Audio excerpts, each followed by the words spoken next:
Ramai aksi membela MUI di Indonesia. Pada Jumat 26 November 2021 pukul 1 Ashar, di sekitar patung Soekarno, Manahan, Solo, ada sejumlah orang yang aksi membela MUI. Pada saat yang sama, pukul 11.30 sampai 12.45 waktu Indonesia Barat, Jas Mudiriyah Jember melakukan aksi bela MUI di sekitar Masjid Jami Al-Baitul Amin, Kampung Using, Kelurahan Jember, Kecamatan Patrang, Kabupaten Jember, Jawa Timur. Aksi tersebut dilakukan oleh 4 orang, diantaranya Budi Eko, Katib Jas Mudiriyah Jember, selaku pimpinan aksi dengan membentangkan banner bertuliskan tolak pembubaran MUI, waspadai penistaan agama, kami bersama ulama, serta membagi-bagikan pamflet kepada jamaah salat Jumat dan masyarakat yang melintas di sekitar lokasi aksi. Bukan tidak alasan aksi tersebut digelar. Melalui narasi yang disampaikan merujuk ke hal yang terdalam tentang fenomena yang terjadi di tubuh MUI. MUI tersusupi oleh terorisme dan pelakunya adalah seorang ustadz mubaligh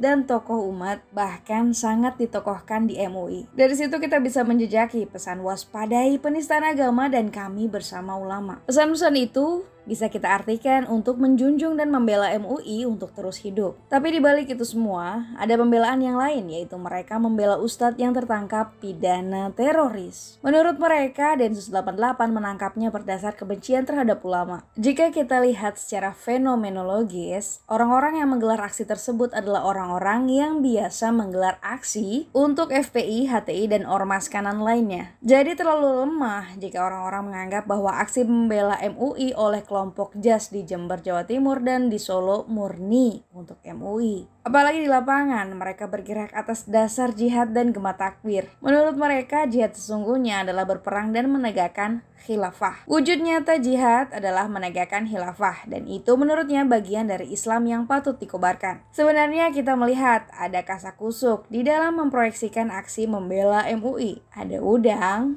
di balik batu. Ada kepentingan besar di balik menjunjung persona MUI. Apalagi kini, tanpa MUI selain kebobolan anggota teroris, telah juga dimanfaatkan narasinya oleh tokoh-tokoh ormas kanan. Seperti Ismail Yusanto, silahkan cek channel YouTube UIY Official. Membela MUI senyatanya harus dilandasi dengan niat baik dan tulus. Membela MUI kini adalah bagaimana MUI bergerak lurus atas kepentingan umat. Kita kawal fatwa-fatwanya untuk tidak masuk dalam narasi politik praktis, sebagaimana terjadi pada kasus Ahok 2017 dan di era Soeharto. Sungguh melakukan sebenarnya jika di dalam MUI banyak tokoh agamanya, tapi mainannya politik kotor. Yang paling urgent hari ini adalah bagaimana cara MUI tidak tersusupi kelompok radikal dan teroris. Meski di MUI banyak kader yang menyuarakan kontra narasi radikalisme dan terorisme, tapi suara itu terkesan lumpuh, tidak kuat, bahkan kurang terdengar. Paling-paling suara-suara itu nyaring di media sosial masing-masing anggota, namun tidak berwujud pada bukti kebijakan. Dari situ saja MUI harus dibela.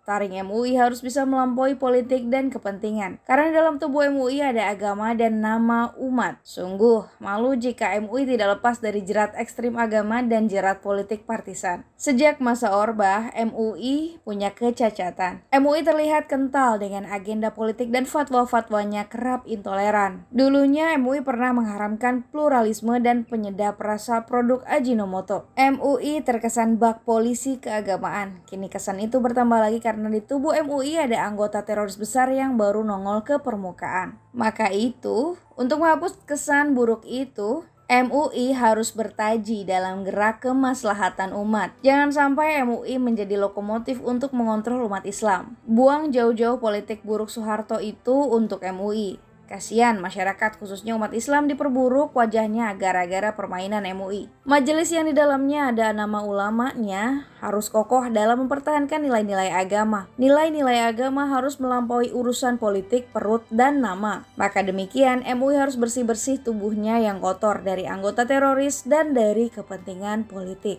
Dengan cara apa? Dengan cara MUI sendiri. Praksisnya dapat melalui dari perekrutan, tes wawasan kebangsaan, dan melihat latar belakang dari anggota pendaftar. Jangan sampai MUI masih berjalan seperti masa kepemimpinan Soeharto, di mana saat itu MUI bergerak hadir untuk menakut-nakuti umat, mengontrol suara umat Islam dan menjadi polisi agama, tapi tidak bebas dari ancaman teroris di tubuhnya sendiri.